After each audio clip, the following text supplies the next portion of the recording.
How awesome has this college football season been with all the parity that we've had and the craziness, and we're not even 7 weeks in? Like me and you were texting the other day, it's like a data dump every weekend that we're not expecting.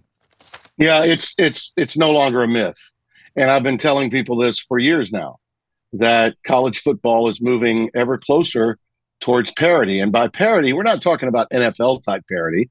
It's not like teams that go 500 get in the playoff, or 9-7 or whatever the records were that got teams in and they could get hot from the wild card and go in. We're not talking about that, but we're talking about teams, because of NIL and because of the portal, because of the acquisition of talent and some of the swapping of that talent in midstream, teams can get well. Players are now playing at places that they would have never even considered to be recruited from, because now they're looking out for what? Their livelihoods. Where can I go to get better?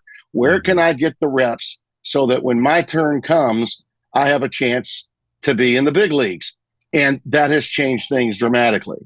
And fans may not like it. It might bother the purists, particularly those that are my age and older. But this is the nationalization of college football.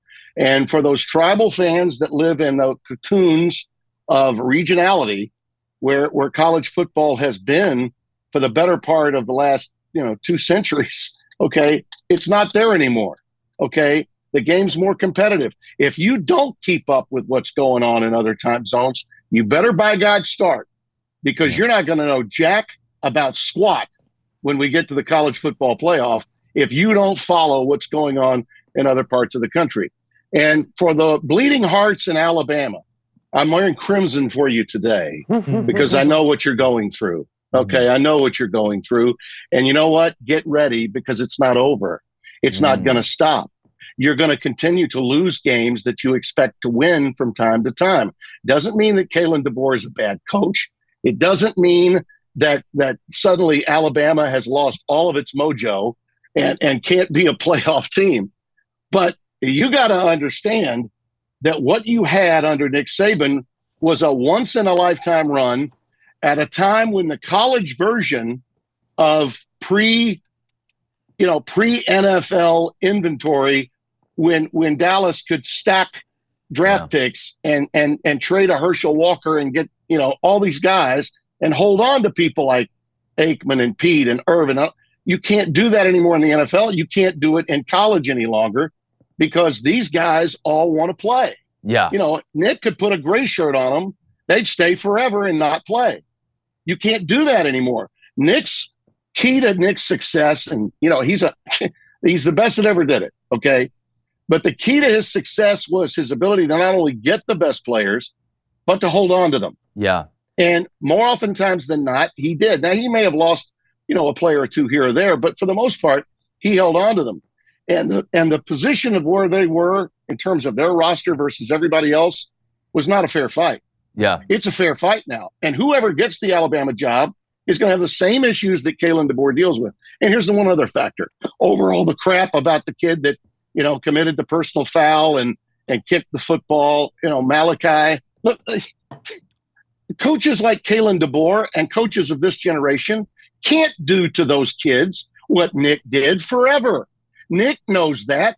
That's why he's sitting on the game day set playing the role of pundit now. Yeah. He knew that. So his politics in terms of the images and impressions that he gave Alabama and its major fan base was staunch conservative, and they lapped it up.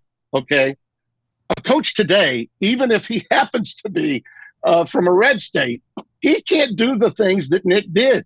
Yeah. He can't go out on the field, shake them around, and go ballistic on them, or they're walking. They are done. They are out. Well, I mean, so and even in a place like Alabama, where we know it's hard red, we know those people they're so far right, okay, in their politics that it makes me look left, and I'm a Republican, okay?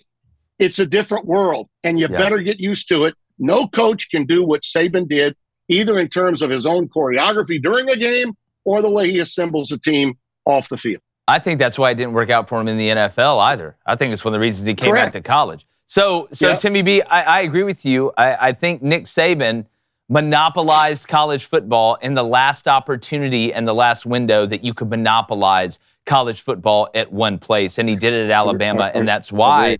Hey, what's up, YouTube? Do us a favor. If you hadn't subscribed already, hit that sub button. We really, really appreciate it.